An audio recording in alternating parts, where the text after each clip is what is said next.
La place des femmes dans la Résistance, on a un peu tendance à l'oublier.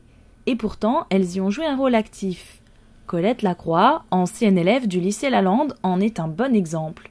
Cette ancienne résistante de 90 ans, habitante de Toulon, est revenue dans l'Ain à l'invitation du sénateur Rachel Mazuir. Elle s'est exprimée au cours d'une conférence de presse, après une intervention au Sénat. On est très fiers de l'avoir accueilli au Sénat, de l'avoir accompagné. On est très fiers d'avoir enfin parlé du rôle des femmes résistantes pendant l'occupation.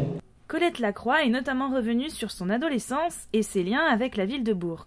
Quand je suis allée à Nantua, j'étais en pension chez une Madame César dont le petit-fils venait d'être fusillé par les Allemands. Je pouvais aller à Lyon, à Grenoble, à Toulouse, je pouvais aller partout et elle me couvrait.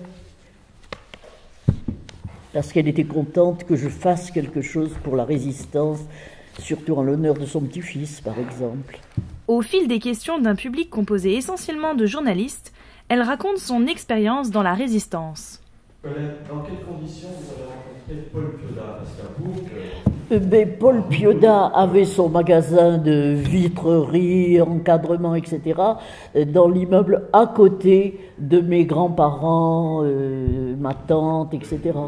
Alors, Madame Piodat était une amie de ma grand-mère, enfin... Ouais.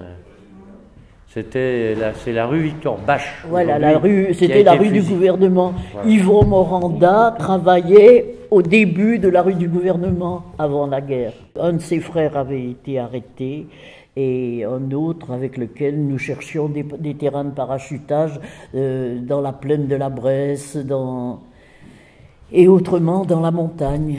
Je suis le petit frère de Jean Raverin que vous avez connu au lycée Lalande et qui a été aussi café de la Résistance. Ce qui m'a étonné dans ce que j'ai vu, c'est que vous étiez élève du lycée Lalande.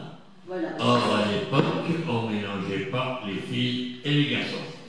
Oui, mais parce que le lycée Edgar Quinet, le lycée de filles, avait fermé, c'était devenu une infirmerie qui n'a jamais eu à exercer, mais nous étions au lycée Lalande. Là, au lycée Lalande, j'ai pu faire adhérer plusieurs de mes camarades.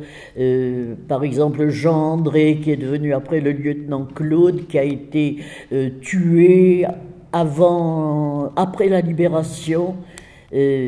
Soi-disant, il poussait un camion et son revolver est tombé et l'a tué, alors qu'il était en train d'inspecter pour savoir si les gens qui avaient été au maquis et qui étaient plus ou moins trafiquants, parce qu'il y en avait aussi, il essayait de mettre de l'ordre. Et c'est drôle, son revolver est tombé et l'a tué. Bon. Et au détour d'une question, le récit d'une rencontre étonnante. Mais j'ai assisté, mais ça je ne l'ai jamais dit, à l'entrevue entre Jean Moulin, Raymond Aubrac et Limousin. Limousin, c'est le nom de guerre de celui qui a eu en France les premiers parachutages. Et je suis allée avec mon patron les rencontrer tous les trois, parce que Limousin voulait voir mon patron anglais pour pouvoir avoir des parachutages. Et il m'avait demandé d'aller avec lui à Lyon pour avoir l'air d'un jeune homme qui se promenait avec une jeune fille, de l'utilité d'être une femme. On nous dit citoyen, c'est un mot qu'on met un peu à toutes les sauces, mais j'aime bien vous écouter et pouvoir mettre des actes précis sur ces belles notions du courage, de l'honneur.